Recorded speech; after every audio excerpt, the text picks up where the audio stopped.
Hello and welcome Meandherafterkids. It's a sad day today. We're putting the Palomino to sleep for about 6 months.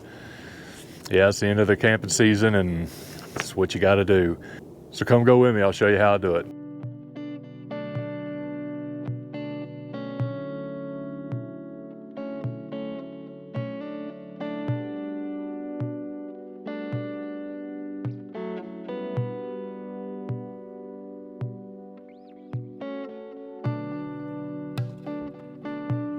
First thing you gotta do is make sure that black water tank is completely empty and washed out.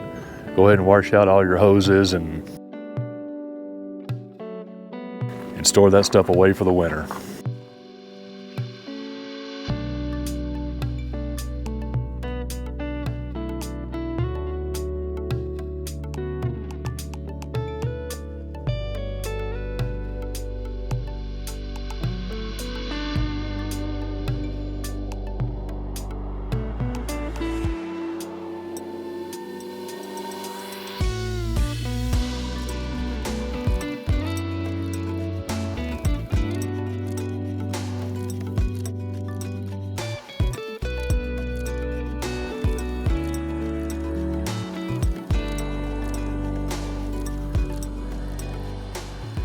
Now, I don't winterize my camper the same way you do it, nor am I trying to persuade you to do it my way. And I'm sure there's going to be some comments in there telling me how bad I screwed up. But I've been wintering my campers like this now for the last, 30 years, and it works out for me. So when I make sure the black water tank is completely cleaned out, all my hoses are washed out and put away, I go inside after taking it off the truck and lowering it down, and I get everything out of it that I think I'm going to need for the next 6 months. And then we do a quick clean of it, because the worst thing I want to do in 6 months when I untarp it is have to go in there and re-clean it, which we will. But in the end, we want to go ahead and get it cleaned up right now.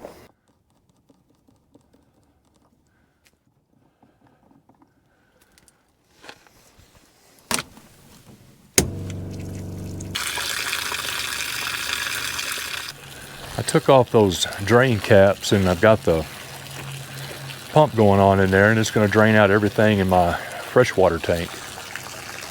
And a lot of people actually pump antifreeze in their lines and all that, and I mean, that is a sure safe way that your lines will never freeze, but if I get all the water out, I'm not going to freeze. And then once I've gotten all the water out of that tank that I can possibly get, then I'll come in here, I'll open up all the sinks, because the sink creates a vacuum in those lines, and then once you break that vacuum, then the water that's in those lines will come right back out and go out of the drain. I'll also do the same thing with the toilet.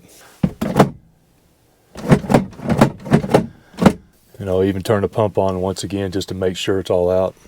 I even leave the valves open all the way around, just so if it does start to ice up, if I did leave a pocket of water in there, it has a place for the ice to expand. If it's all closed off, it's just going to blow something. And there's a ton more stuff I can do. I can take an air compressor and blow out the lines and make sure there is absolutely no moisture in there.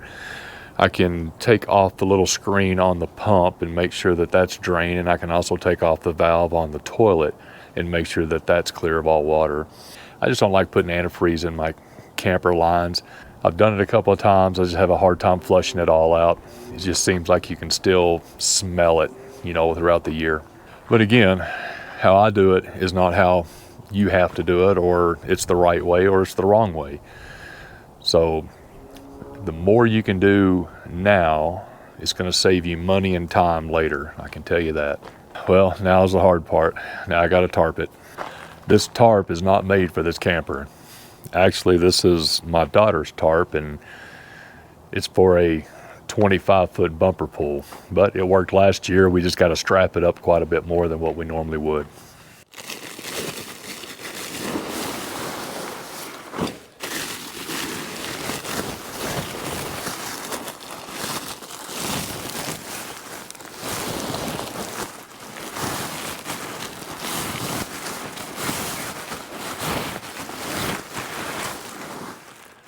You talk about a chore, you ought to see me trying to put it in this little bag.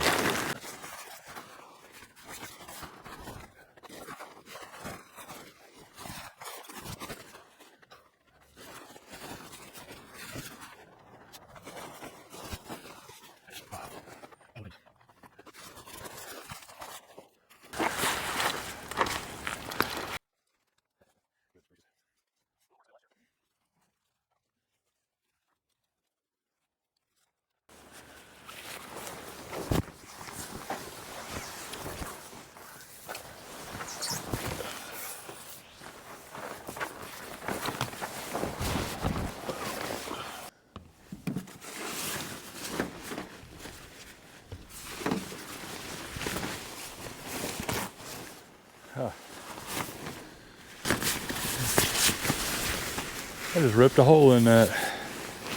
This thing's about rotten. Maybe we'll get through this year. Fingers crossed.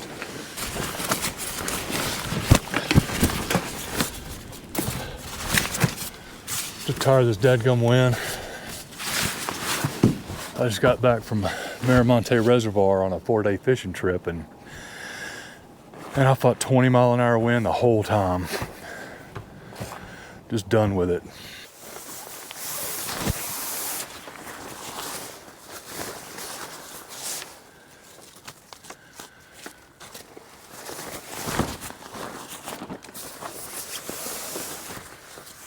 All right, I think we're getting somewhere now.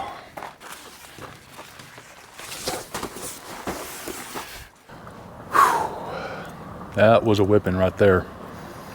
It ain't the prettiest by no means, but it'll work for one more year at least.